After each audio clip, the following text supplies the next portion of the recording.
Sofrer de timidez é uma coisa relativamente comum e que a gente até que fala bastante cotidianamente. Mas o que a gente acaba não falando tanto é o porquê a gente sofre de timidez. A gente fala do sintoma, mas a gente fala muito pouco da causa. Eu troquei uma ideia com o André, do Minutos Psíquicos, sobre o que causa a timidez, da onde vem a timidez. E a resposta dele pode ser até surpreendente para você.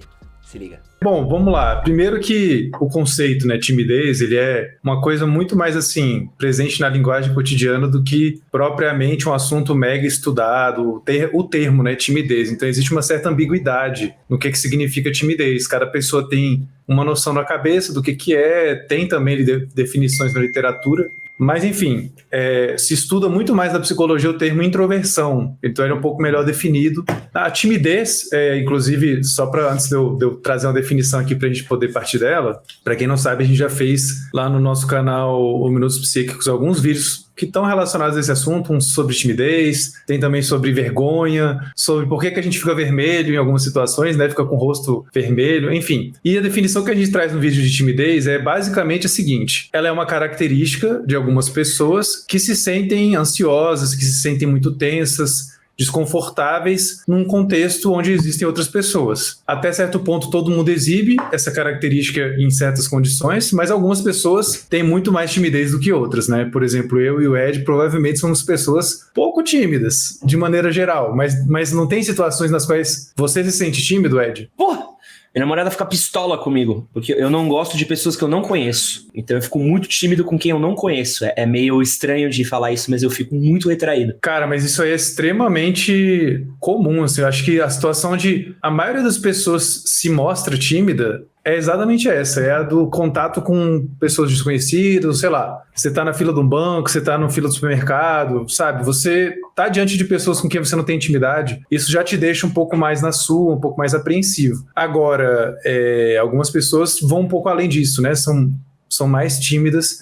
E outra coisa, por exemplo, a timidez que você sente, eu não sei, né? Até se quiser comentar depois melhor, mas eu me sinto um pouco mais tímido quando eu não conheço as pessoas que estão na minha volta. Mas é relativamente tranquila, uma timidez de boas que nunca me deu muitos problemas, que não me impede de conhecer as pessoas, interagir com elas, alcançar as minhas metas e tal. E isso para algumas pessoas acontece. Elas têm dificuldades que realmente limitam a vida delas. Aí, dependendo do nível, a gente pode até entrar depois no assunto de transtornos mentais, mas a timidez em si não vai entrar nesse mérito, né? Ela tem mais a ver com a nossa personalidade. Todo mundo tem um pouco de timidez sob certas condições. Na psicologia, a gente parte do princípio de que não existe comportamento aleatório, sabe? Tipo, a pessoa ela é introvertida por motivos aleatórios, por motivos completamente misteriosos. A gente parte do pressuposto de que existe alguma coisa que levou a pessoa a agir daquele jeito. E os pesquisadores dessa área, né, que estudam esse tipo de característica da personalidade, têm feito várias pesquisas para tentar sistematizar isso, né? Quais são as características mais relevantes, quais são os melhores preditores. Então, tem várias causas, como qualquer característica humana, existem várias causas, existem vários fatores que predispõem alguém a se mostrar mais tímido ou não, e alguns desses fatores a gente pode citar aqui agora, né? No vídeo, por exemplo, eu falo de alguns desses fatores. Existem fatores genéticos, a maioria das características da personalidade, a maioria não, todas as características da personalidade são de alguma forma impactadas pelo seu gene. Se você compara as personalidades de gêmeos fraternos e gêmeos idênticos, ou seja, gêmeos que têm praticamente o mesmo genoma ou têm um genoma um pouco mais diversificado, no caso dos fraternos, você observa que, sabe, tem muitas semelhanças. Não para todo mundo, não é 100% a regra, né? Mas se você olha na média, gêmeos idênticos são muito mais parecidos entre si do que gêmeos fraternos. Então a gente sabe que tem algum fator genético que contribui. E aí, se a gente for para outra parte da equação, digamos assim, que é o ambiente, a história de vida, aí tem um monte de coisa que influencia. E uma das coisas que eu mais tenho me interessado em estudar e discutir também, tem alguns vídeos vindo aí no canal que vão um pouco nessa direção, é o papel da cultura nas nossas características, que nem sempre é uma coisa tão fácil de ver. Aham, papel da cultura. Porque tem muita coisa que a gente faz, Ed, acho que você vai começar a reconhecer aqui junto comigo, que basicamente, assim, se a gente tivesse talvez nascido em outro lugar, tivesse sido criado em outra família, provavelmente as coisas seriam diferentes, você não acha? Faz todo sentido.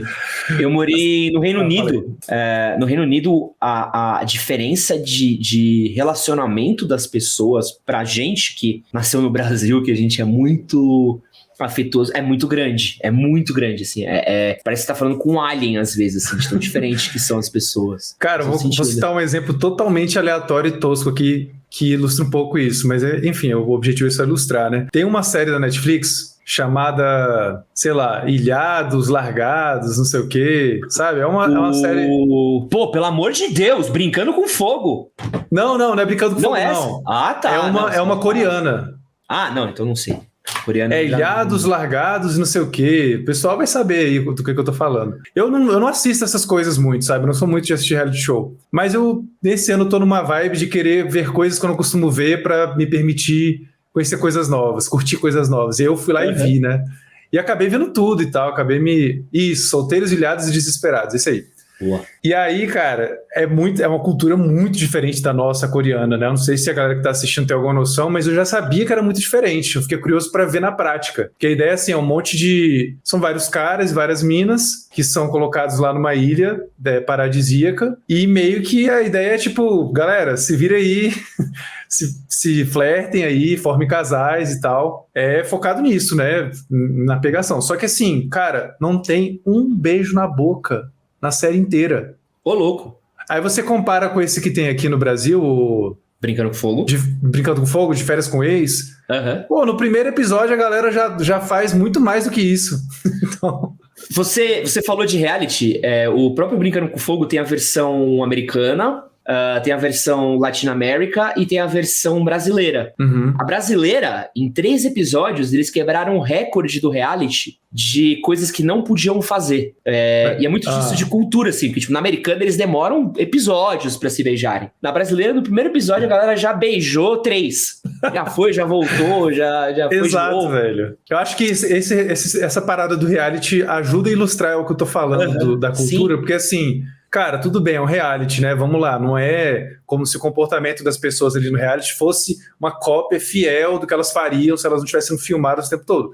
Mas também não é como se elas estivessem fazendo algo, sei lá, completamente nada a ver com o que elas fariam, né?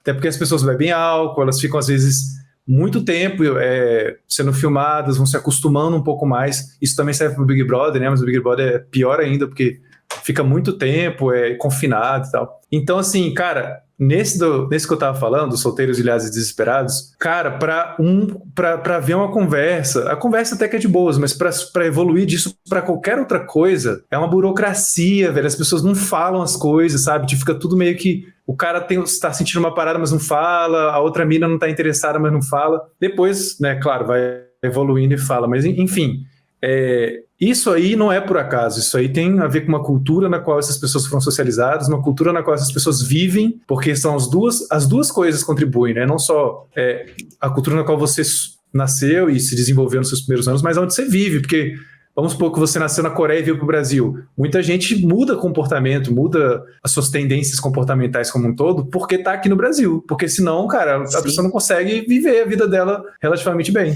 Faz todo sentido. Tem uma frase que eu ouvi do Diego Falco, que é uma frase que eu acho que ilustra muito de todos esses exemplos que você falou, que tá aqui até anotada no meu caderninho de notas, que é que a gente, seres humanos, nós somos seres biopsicossociais. E que a gente não consegue separar o bio nem do psico nem do social, né? E acho que essa questão da timidez que você falou tem isso, porque bio tem o gene, o psico, a relação pessoal, criação, etc. E o social do ambiente que ele está sendo criado, né? Exatamente, cara. E no vídeo de hoje, eu separei aqui alguns dos melhores momentos da nossa conversa sobre timidez com o André Rabelo, lá dos Minutos Psíquicos. Pra quem não me conhece, meu nome é Edson Castro, eu sou jornalista e apresentador, e nesse vídeo daqui eu trago um compilado dos melhores momentos dessa live que a gente fez. Essa live, ela é uma live que tá agora exclusiva para membros do nosso clube do canal, e você pode ter acesso a ela se tornando membro do nosso canal com R$3, menos do que uma coquinha gelada. Você tem acesso a essa live e a outra outros diversos conteúdos on demand que a gente tem publicado por aqui. Mas se você quiser assistir a pedaços dela de graça, você pode assistir no nosso canal de cortes. A gente publica os melhores momentos lá no nosso canal de cortes também, o Cortes do MHM. Vou deixar o link pros dois na descrição desse vídeo e no primeiro comentário fixado para você decidir aí se você quer assistir ela na íntegra ou só assistir alguns pedaços. Apesar da timidez ser relativamente normal e comum nas pessoas, às vezes, quando ela passa de proporções saudáveis, ela pode ter consequências para uma pessoa. E a gente também trocou uma ideia sobre isso com o André. E as consequências às vezes podem ser um pouco piores do que a gente imagina para nossa vida. Se liga. Eu queria fazer um comentário agora que você falou isso, que me fez lembrar de uma coisa que eu sempre gosto de falar quando eu abordo esse assunto, que é o seguinte: timidez, por si só, é uma característica humana, como eu disse, todo mundo exibe em algum nível, alguma circunstância, talvez não o tempo todo, mas vai ter alguma situação que provavelmente você se mostra um pouco mais fechado, um pouco mais ansioso. Então o timidez por si só não é um problema, é uma característica. E muita gente, inclusive, mesmo sendo considerado tímido pela maioria das pessoas, né, a pessoa seria considerada tímida por muita gente, ela se sente feliz, ela tem as relações que satisfazem as suas necessidades de relacionamento, enfim. Então muita gente tímida vive a vida normalmente. Agora, para casos mais graves, a gente costuma observar que a vida da pessoa sofre com essa característica quando ela é muito extrema ou quando ela é muito intensa, ou seja, a pessoa fica muito mal em certos contextos, assim, ela perde a capacidade de controlar o comportamento. Nem você falou gagueja, não sei como falou certo, agora fico na dúvida. Mas enfim, a pessoa trava, dá branco, cara, enfim, a pessoa realmente assim, se torna disfuncional. Nesses casos mais graves ou mais difusos, ou seja, a pessoa não fica só muito tímida quando ela está com pessoas desconhecidas, que a gente estava falando. Ela fica assim, às vezes, até com pessoas que ela conhece, até com a família dela. Enfim, com qualquer indivíduo, ela já se sente um pouco mais ansiosa. Aí a gente já está entrando na esfera do que costuma ser chamado de fobia social, ou em um nível mais extremo ainda, o que é conhecido como transtorno da personalidade evitativa, que é muito parecido com fobia social, mas digamos que um pouco mais intenso, um pouco mais difuso e duradouro. E quais são os efeitos desses transtornos, a fobia social e esse outro transtorno, para a vida de uma pessoa? Nossa, cara, é muito problemático. É bom a gente falar disso porque, por exemplo, quando a gente já fez, obviamente, um vídeo sobre esse assunto, né, fobia social lá no canal, e a gente vê muita gente se identificando, falando, nossa, super me vejo dessa forma e tal, sendo que uma grande parte das pessoas que se identifica com esse vídeo provavelmente não tem fobia social. E aí é bom a gente falar dessas consequências para a pessoa tentar ver de uma forma mais palpável, em vez de só focar nos sintomas, e entender como que isso é na prática. Então, uma pessoa que tem fobia social diagnosticada corretamente é uma pessoa que vai, primeiro, sofrer muito por conta dessas dificuldades que ela tem. Ela vai sofrer pela dificuldade em si, ela também vai sofrer porque ela, por exemplo, tem dificuldade de estabelecer relacionamentos. Imagina, você tem dificuldade de manter amizades, tem dificuldade de ter um relacionamento romântico, então pode ser uma pessoa que dificilmente tem um relacionamento romântico porque não consegue chegar nas pessoas, ou quando as pessoas chegam nela, ela reage super mal e afasta as pessoas sem perceber. Ela pode ter dificuldades muito sérias para terminar os estudos, para conseguir um emprego, para se sentir satisfeita com a sua vida como um todo. Então, assim, não é à toa que quem tem fobia social também, muito frequentemente, exibe transtornos depressivos. Porque, cara, isso aí meio que lasca a vida inteira da pessoa. E aí, no natural, é ela ir se fechando e desacreditando, perdendo esperança. Até porque é uma condição difícil de se enfrentar sozinho. E muita gente tenta fazer isso exatamente porque tem fobia social. Imagina, você tem muito receio de ser avaliado pelos outros. Você vai procurar uma pessoa para contar sobre isso e para, eventualmente, até ser super julgado por ela. É muito difícil, né? A pessoa acaba entrando num comportamento de segurança dela, né? E exato. Ela se isola mais para não ter que lidar com isso, e ela fica mal porque ela tá isolada, né? Então você acaba tendo uma bola de neve, né? Exatamente. Então a vida da pessoa fica um caos, fica muito ruim. Claro, né? Oscila, tem momentos que podem ser um pouco mais tranquilos, outros, mas geralmente é uma coisa que dura por muito tempo. E quando é uma coisa que meio que é a vida inteira da pessoa, ou seja, ela é uma coisa muito crônica, aí já se aproxima mais do transtorno da personalidade evitativa, que tem características muito parecidas com a fobia social, mas é algo mais duradouro, crônico, que não varia muito dependendo da fase da vida da pessoa. E aí, enfim, né, todos esses prejuízos que eu falei são mais intensos e frequentes. E pra terminar, pro papo não ser só desgraça, né? A gente só falou de desgraça até agora. Eu resolvi perguntar aí qual que é a cura, qual que é a bala de prata, a salvação pra quem sofre de timidez. Eu acho que inicialmente, tudo que você possa fazer para deixar alguém bem à vontade no setting terapêutico vale a pena. Então, assim, perguntar para a pessoa o que ela espera, se deixar totalmente disponível para qualquer pergunta que ela tenha, deixar também espaços na sua fala para que a pessoa fale, sabe? Porque às vezes, sei lá, a pessoa se empolga, e eu sou muito desse também, eu tenho que me policiar para não começar a falar de psicologia e não parar, porque quando é desse assunto, comportamento, psicologia, é muito fácil de eu sair falando e toda hora eu tô aqui me policiando, falo, opa, deixa eu parar aqui, que senão já fiquei muito tempo falando. Então, ter esses momentos de silêncio para outra pessoa poder falar, para ela não ter que se esforçar para falar, entendeu? Porque se a pessoa é tímida, ela tem que fazer um esforço, te interromper, mais difícil, né? Então, tem essas coisas sutis na interação que você tem com uma pessoa que já podem facilitar a vida. Agora, o resto é uma coisa muito mais subjetiva, na minha opinião, muito mais, assim, prática, difícil de você colocar em termos mais técnicos, que é essa coisa de como a gente constrói as relações com outras pessoas. Cada um tem o seu estilo. Você tem o seu estilo, eu tenho o meu. Por exemplo, eu gosto, isso é uma coisa que eu observo em mim, né, na minha personalidade, não é algo que eu planejei e tal. Eu sou muito espontâneo, então comigo não tem muita frescuragem que eu digo assim, eu mal comecei a falar com alguém, eu já estou aberto a falar com essa pessoa sobre qualquer coisa, sobre coisas íntimas, sobre assunto tabu. Eu estou pronto. Para algumas pessoas, não. Para algumas pessoas, se você chega já ali com isso, a pessoa já fica na defensiva, já se sente meio assim. Então, como que um psicólogo pode evitar isso? Indo mais suave e não, sabe, querendo já desvendar todos os mistérios da pessoa. Então, você pode começar com uma conversa mais informal, para conhecer a pessoa, saber do que ela gosta, falar sobre amenidades, que não tem nada de ruim.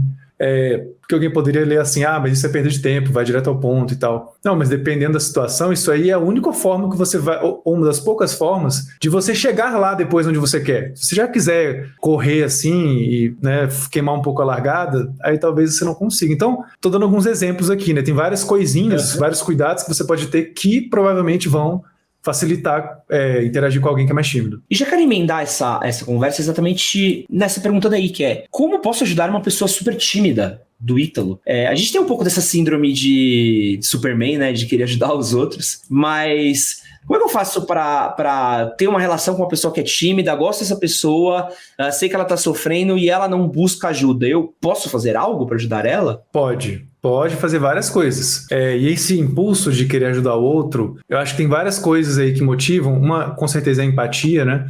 Mas uma outra coisa que eu acho que impulsiona muita gente a querer ajudar é que, tipo assim, pra quem tá de fora, pra quem não é muito tímido e conhece alguém que parece muito mais fácil a pessoa resolver aquele problema do que realmente é. Então, assim, a gente fica meio que querendo, não, mas vamos resolver isso aí, deixa eu te ajudar, tipo, meio que ansioso pra resolver o problema da pessoa, porque parece que é uma questão mais tranquila, mas, cara, só quem é muito tímido ou já conversou muito profundamente com alguém que sabe que as coisas não são tão simples quanto parecem. Então, tá, falei sobre agora essa parada da motivação, vamos ao que pode ser feito. O que alguém que não é tão tímido pode fazer para ajudar alguém que é. Primeira coisa, fica uma sugestão aqui de vídeo nosso, é meio difícil de separar o que é merchan, o que é só recomendação de conteúdo, mas... Se você tá recomendando, eu tô recomendando também, pode ir. Não, beleza. É que tem um vídeo nosso sobre como lidar com pessoas ansiosas, que eu acho que dá algumas dicas legais. E, claro, muita gente tímida tem problemas de ansiedade, né? Então, vai complementar. Mas tentando trazer dicas agora também aqui, além dessa mais geral, se você tem um amigo muito tímido, cara, tome muito cuidado com algumas falas que são do senso comum, que são intuitivas, mas que, cara, não ajudam, ou não fazem diferença nenhuma, ou atrapalham, mas raramente ajudam. Por exemplo, quem estiver aqui no chat e for muito tímido, com certeza vai ter exemplos para dar, mas eu vou começar aqui, vou dar a faísca aqui da parada, que é frases como: mas você é tão legal, não precisa ficar assim, não precisa ficar tímido. Fica assim não. Qual que é o problema desse tipo de fala? Tentando assim... Vamos fazer uma espécie de tradução psicológica aqui do que isso realmente está passando de mensagem. Por detrás de uma fala aparentemente legal, aparentemente assim, motivadora, o que você pode estar passando para a cabeça da pessoa é mais ou menos uma mensagem como: cara, isso que você está sentindo, ou isso que você está exibindo em termos comportamentais, não é adequado. Você não deveria estar se comportando assim, você não deveria estar se sentindo assim. Por favor, pare de se sentir assim. E isso, naturalmente, vai deixar algumas pessoas estressadas ou incomodadas, porque, cara, se fosse tão simples assim, a pessoa já tinha parado. Ela é a pessoa mais interessada em parar de se sentir assim. O problema é que ela não sabe como. Muito provavelmente ela não sabe. Se ela tem problemas com isso, ela tá tentando achar esse caminho. Então, se tu chega e fala um negócio desse, você tá ali pisando no calo, né, da pessoa, na ferida, e falando, ó, para com isso, deixa disso, é mais fácil do que você imagina resolver esse problema. Então, você já ajuda muito não atrapalhando. E aproveita que você chegou até aqui, vou deixar pra você aí o link pra você assistir a live completa sobre timidez com o André Rabelo. Vou deixar mais um vídeo que você pode gostar e vou deixar o botãozinho pra você se inscrever no nosso canal de cortes. Valeu!